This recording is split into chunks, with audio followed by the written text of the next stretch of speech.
એઓડીમાં આપણું ZEE ની અંદર દાખલા નંબર 15 જુઓ કે f' બરાબર 0 નું એકમાત્ર વાસ્તવિક બીજ x બરાબર 0 છે. વાસ્તવિક બીજ એટલે કે જરાક વાસ્તવિક બીજ, અને આપણે બે જ પ્રકારના બીજ આવે, એક વાસ્તવિક બીજ અને એક સંકર બીજ. કોનું વાસ્તવિક બીજ છે? ચાલો કે p' બરાબર 0 નું એકમાત્ર વાસ્તવિક બીજ x બરાબર 0 હોય. સર વાસ્તવિક બીજ આપણે બે જ પ્રકારના બીજ ભણવાના આવે, એક સંકર બીજ અને એક વાસ્તવિક બીજ. તો અહીંયા x બરાબર 0 એ વાસ્તવિક બીજ છે, તો બાકીના બધા બીજ કેવા છે? સંકર સંખ્યા. અને સંકર સંખ્યા માટે શું હોય? એનો બબૂચક એટલે કે વિવેચક d કેવો હોય? ઋણ હોય. તો p of x આ બહુપદી આપી છે, p of -1 less than p of 1, તો અંતરાલ -1 થી 1 માં નીચે 4 ઓપ્શન હતા અલગ અલગ પ્રકારના. એ હવેથી કરો તો સીધી ભાષાથી આપણે બહુ માથાકૂટ ના હોય. ચાલો પહેલા તો આપણે p' કરશું, એટલે વધતા ઘટતા માટે ના હતા હો. સ્થાનિય ન્યૂનતમ મહત્તમ વધતું ઘટતું એ જ હતું. p' બોલો 4x³ plus 3ax² plus 2bx બરાબર છે પ્લસ c. p' બરાબર 0 નું એકમાત્ર વાસ્તવિક બીજ x બરાબર 0 નો મતલબ થાય p' 0 બરાબર 0. તો આમાં જ્યાં x દેખાય ત્યાં 0 મૂકો તો c બરાબર શું આવશે? 0. માટે બેટા p' આપણું શું બન્યું બોલો તો? 4x³ plus 3ax² plus 2bx, બધામાંથી x કોમન વધે, શું બોલો? 4x² plus 3ax plus 2b. હવે બેટા આના બરાબર તમે 0 મૂકો તો x બરાબર 0 અથવા p' બરાબર 0 લેતા x બરાબર 0 મળે, અને બીજું 4x² plus 3ax plus 2b એના બરાબર 0. હવે એને એમ કીધું છે કે p' બરાબર 0 લેતા એનું માત્ર વાસ્તવિક બીજ x બરાબર 0 છે, તો આના બીજ કેવા હશે? સંકર સંખ્યા હશે. કેવા સંખ્યા? સંકર સંખ્યા. સંકર સંખ્યા માટે d ઋણ આવે, અને આપણે તો 0 આગળ જ ચેક કરવાનું છે, તો આપણે સંખ્યા રેખા દોરી દઈએ. આ બાજુ અહીંયા 0 એને અંતરાલ આપ્યો છે, આ બાજુ -1 સુધી ને અહીંયા 1 સુધી જવાનું છે. 0 કરતા નાનું લો ત્યારે p' જો આ તો આની હારે ત્યાં લેવા દેવા જ નથી, કેમ કે આના બીજ તો કેવા આવવાના છે? સંકર સંખ્યા. અને બીજી વસ્તુ તમે આમાં બહુ સીધી ભાષામાં છે, d લેસ ધેન 0 આવ્યો છે, x² નો સહગુણક 4 ગ્રેટર ધેન 0 છે, માટે કમ્પલસરી દ્વિઘાત સમીકરણ માટે યાદ રાખજો આ હંમેશા ધન જ થાય. આ રૂલ્સ લખાવું છું, નિયમ લખવો હોય લખી નાખજો, બહુ જરૂરિયાત વાળો નિયમ કે ભાઈ ax² plus bx plus c greater than 0 ત્યારે થાય કે જ્યારે d ઋણ હોય અને a ગ્રેટર ધેન 0 હોય.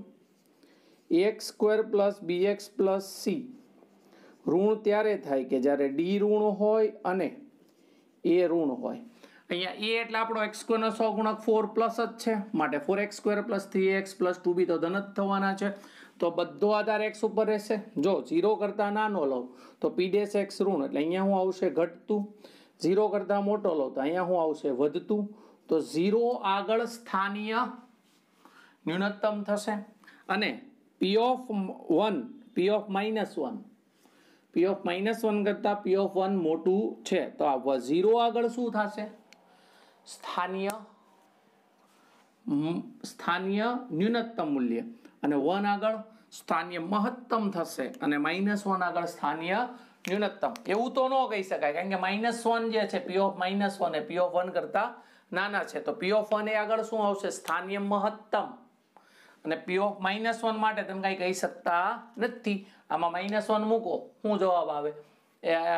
જે આટલું ક્લિયર? એટલે નીચે જે ઓપ્શન હતા 4 એમાંથી તમારે શોધીને લખવાનું થાય. પણ આ કોન્સેપ્ટ ક્લિયર થઈ ગયો? સમજો બરાબર? ઇમ્પોર્ટન્ટ વસ્તુ છે. ચાલો આ ઇમ્પોર્ટન્ટ હો. 16મો દાખલો શું આપ્યું છે કે y બરાબર x + 4/x² ના x અક્ષને સમાંતર સ્પર્શકનું સમીકરણ. x અક્ષને સમાંતર સ્પર્શક એટલે આપણો dy by dx બરાબર 0. આનો dy by dx -4 by x નો વર્ગ ઉપર જાય એટલે -2 આગળ, x ની ઘાતમાં 1 નો ઘટાડો બરાબર 0. તો બોલો તો 8 બરાબર x ક્યુબ માટે x બરાબર 2, x બરાબર 2 માટે y બરાબર 2 + 4 ભાગ્યા 4 બરાબર કેટલા? 1. તો આપણને બિંદુ કયું મળ્યું? બિંદુ x યામ 2 y યામ 1, ઢાળ કેટલો છે? 0. માટે સમીકરણ આપણું આ એક જ સમીકરણ y - y1 બરાબર m * x - x1. તો જવાબ કેટલો આવી ગયો? y બરાબર 1. રેડી? હવે એની નીચે જોવો દાખલો. જો આગળ સ્થાનીય મહત્તમ, દીકરાઓ સ્થાનીય મહત્તમ નો શરત f' બરાબર 0. f' બરાબર 0 એટલે વિકલન મળે. વિકલન મળે એટલે વિકલનીય વિધેય કહેવાય. નોંધ લખું છું, બરાબર ધ્યાન આપી દેજો. આ નોંધ, હવે આ બધા બહુ જરૂરિયાત પડે. આ નોંધ કે વિકલનીય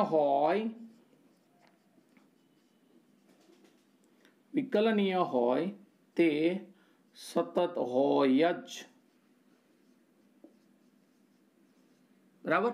પણ જે સતત હોય ને તે વિકલનીય હોય બી ખરું, ન પણ હોય. હું બોલો, વિકલનીય હોય ને તે કમ્પલસરી શું હોય? સતત હોય જ. પણ સતત હોય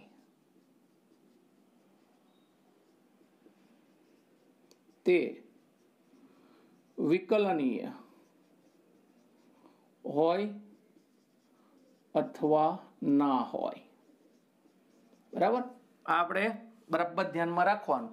તો બેટા મહત્તમ મળે એટલે એનું વિકલન મળે, વિકલન મળે એટલે વિકલનીય હોય, વિકલનીય હોય એટલે સતત હોય, સતત હોય એટલે ક્યાં ચેક કરવાનું ખબર?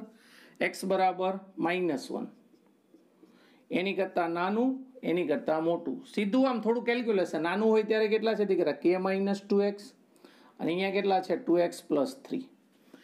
હવે સતત છેલ્લા બે હરખા થવા જોઈએ. અહીંયા x ની જગ્યાએ કેટલા મૂકવાના તમારે? -1. તો અહીંયા મૂકો તો k - 2 × -1 બરાબર 2 × -1 + 3. આ શોર્ટકટ છે, આગળ લિમિટ. આ ડાબા લક્ષ કહેવાય. આ કયું કહેવાય? ડાબા લક્ષ. ને આ કયું કહેવાય? જબા લક્ષ. આમાં મૂકો તો k + 2 બરાબર -2 + 3. આ કેટલા થશે? 1. તો k બરાબર કેટલા આવી જશે? 2 પેલી બાજુ, 1 - 2 એટલે -1.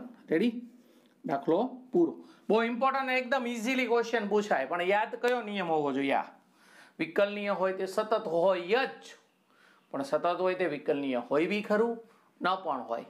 દાખલા નંબર 18 બહુ જ મહત્વનો અને મજા આવે એવો દાખલો. આની અંદર શું છે? વિધાનવાળા પ્રશ્નો હોય ને એમાં હોય કે વિધાન 1 સાચું છે, વિધાન 2 સાચું છે, વિધાન 1 સાચું છે, વિધાન 2 વિધાન 1 ની સાચી સમજણ છે. એટલે મતલબમાં એકબીજા પર ડિપેન્ડેડ ક્વેશ્ચન હોય, એકબીજા ઉપર આધાર રાખતા હોય એવા પ્રશ્નો, ને બહુ સરળ ભાષાના દાખલાઓ, એટલે બહુ મજા આવે એવા. ચાલો પહેલા તો દીકરાઓ કોઈક c બિલોંગ્સ ટુ r માટે f of c બરાબર 1/3. ઓકે, એનો મતલબ, અને બીજું આપ્યું છે કે fx જે છે, મતલબમાં fx મેળવવાનો મતલબમાં એનો આપણે શું મેળવવાનો છે? વિસ્તાર. શું મેળવવાનો છે? વિસ્તાર. e⁻x + 2 × e⁻x નો વિસ્તાર મેળવવાનો છે. તો બેટા વિસ્તાર મેળવવા માટે પણ આપણે f' જોઈએ. 1/x નું વિકલન -1/x² ઇન્ટુ આનું વિકલન e⁻x નું e⁻x -2 e⁻x. કેમ આવું કર્યું ખબર પડે? e⁻x નું વિકલન e⁻x ઇન્ટુ -1. બોલો f' બરાબર 0 કરીએ. માટે f' એટલે આ તો 0 કોઈ દી થાય જ નહીં. તો e⁻x -2 e⁻x બરાબર 0. માટે e⁻x બરાબર 2/e⁻x. માટે e⁻x હોલ સ્ક્વેર બરાબર 2. માટે e⁻x બરાબર +√2. તો બરાબર શું થાય ખબર છે? log √2 બેઝ e, તો 1/2 log 2 બેઝ e. હવે બેટા આપણે આપણી સંખ્યા રેખા ડ્રો આઉટ કરો ને તો આપણે x અહીંયા લેવાનો થાય. અહીંયા કેટલા થાય? 1/2 log 2. એની આ બાજુ ને એની પેલી બાજુ √2 કરતા નાની 1 હોય એમાં 1 મૂકવા. 1 - 2 કેટલા થશે? માઇનસ માઇનસ માઇનસ શું થશે? પ્લસ. તો અહીંયા કેવું થશે? વધશે. અહીંયા શું આવશે? ઘટશે.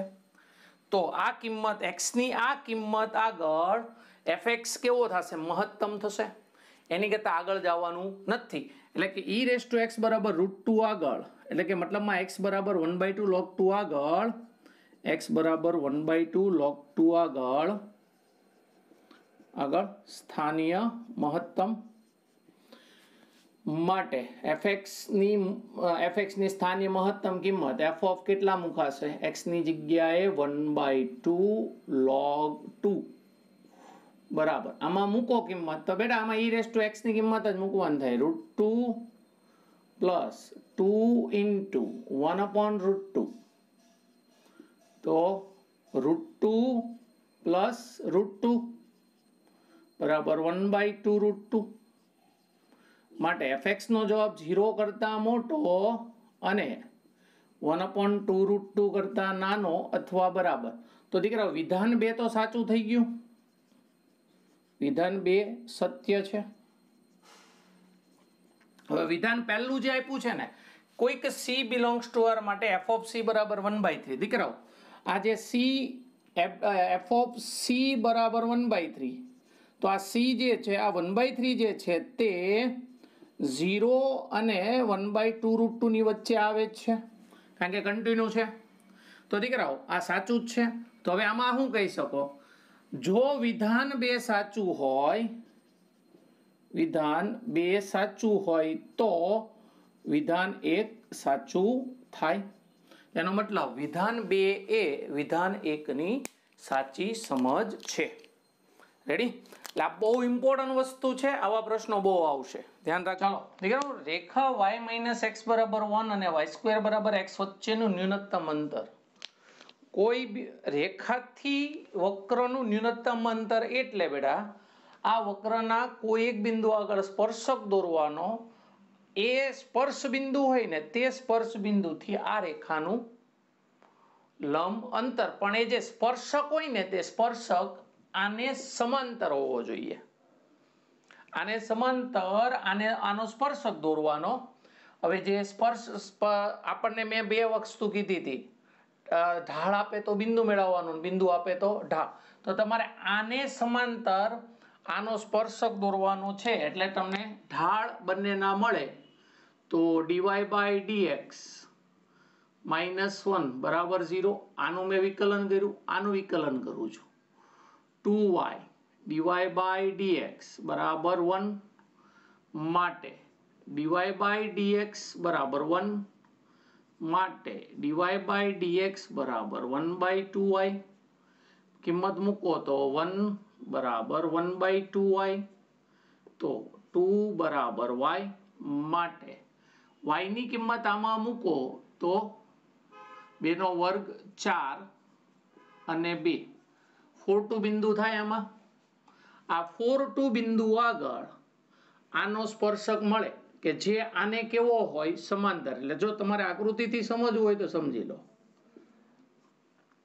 આ આપણો પરવલય છે, બરાબર છે. આ જે આપણી રેખા છે તે આવા પ્રકારે આ રેખા છે. આ રેખાનું આનાથી લંબ અંતર, એટલે આને તમારે એક સમાંતર સ્પર્શક દોરવાનો, જે આને જ્યાં સ્પર્શતો હોય તેનાથી આનું આ અંતર, અને આ બિંદુ આપણું કયું હોય? 4 2 થી આનું લંબ અંતર. સૂત્ર યાદ કરો તો યાદ આવે 4 2 થી રેખા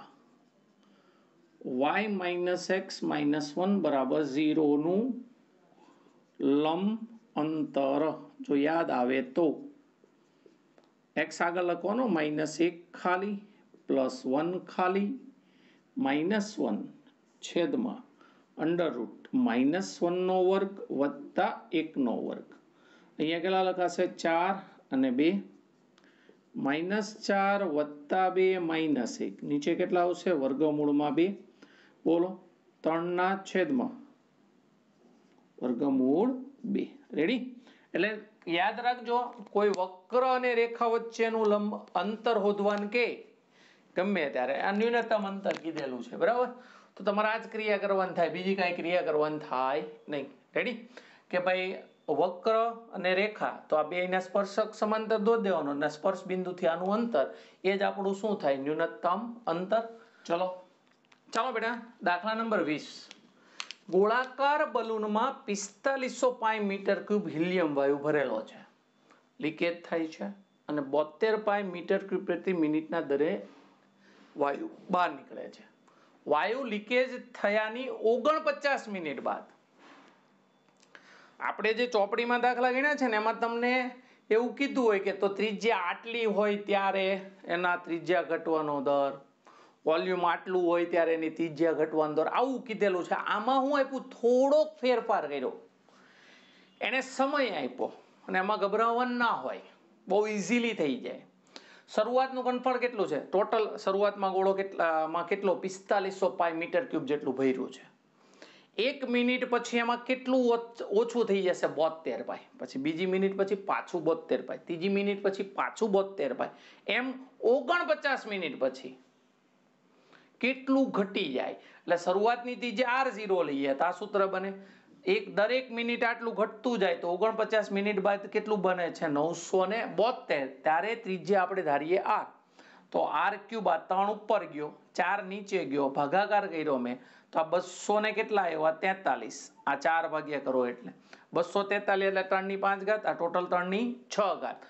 જો ભાઈ ગુણાકાર કરીને સાદું રૂપ નહીં આપવાનું હવે તો r નો ઘન 3 ની 6 ઘાત અહીંયા લખી દઈએ 729 ની જગ્યાએ કેટલા તો પછી કેટલા થશે r બરાબર 9 મીટર હવે તમારે કઈ કરવાનું નથી v બરાબર 4/3 પાઈ r³ વિકલન dv by dt 4 pi r² dr by dt આ તમને આપેલું છે ઓલરેડી 72 પણ માઈનસ લીકેજ થાય છે એટલે ઘનફળ ઘટતું જશે 72 પાઈ 4 પાઈ r કેટલો આવ્યો દીકરા 9 ત્યારે આપણે મેળવવાનો છે dr by dt તો 9 પાઈ પાઈ ઉડી ગયા 9 ચોક 36 દુ 72 -2 dr by dt તો ત્રિજ્યા ઘટવાનો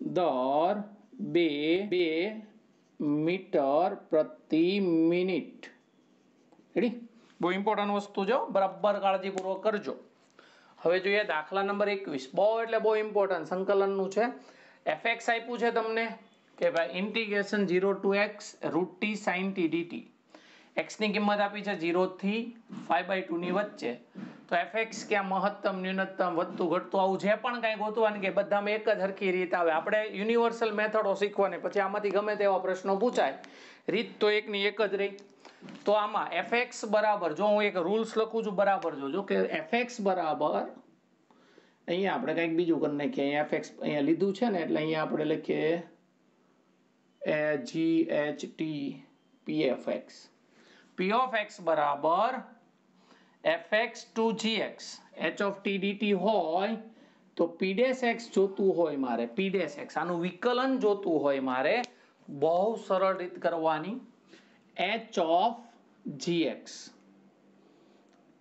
of gx into g dash x એટલે અહીંયા જે હોય ને એનું વિકલન માઇનસ h of fx આ t દેખાય તે fx મૂકવાનો into f dash x આ રૂલ્સ બરાબર કરી નાખજો કઈ કરવા નથી યાર આને અહીંયા મૂકી આનું વિકલન ગુણવાનું આને અહીંયા મૂકી આનું વિકલન કરવાનું તો આપણને fx આપ્યો છે સમજજો જરાક fx બરાબર 0 to x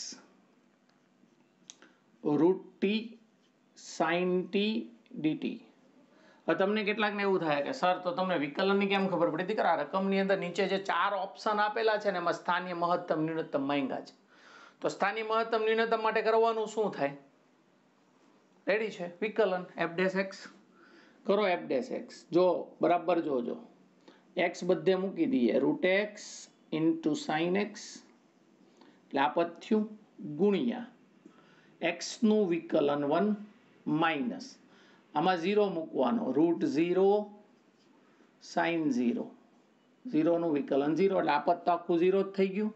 તો શું થયું √x સાઇન એક્સ આવી ગયું f'(x) કે નહીં. હવે f'(x) બરાબર શું મૂકી દઈએ 0.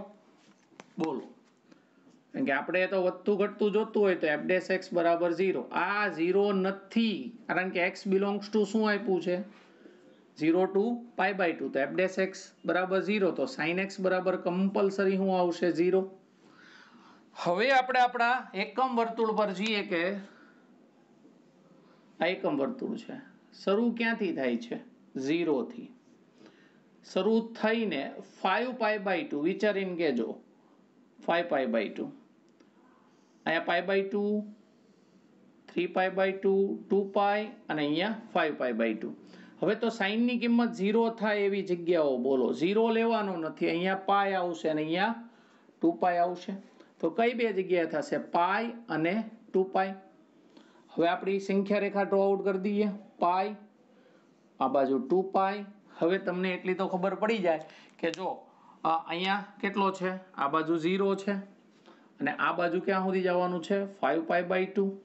તો પાઈની આ બાજુ π/2 હોય, જો હું અહીંયા π/2 પુટ કરું આમાં, તો sin π/2 અને આ ધન, તો અહીંયા વધે, અહીંયા ઘટે અને અહીંયા વધે.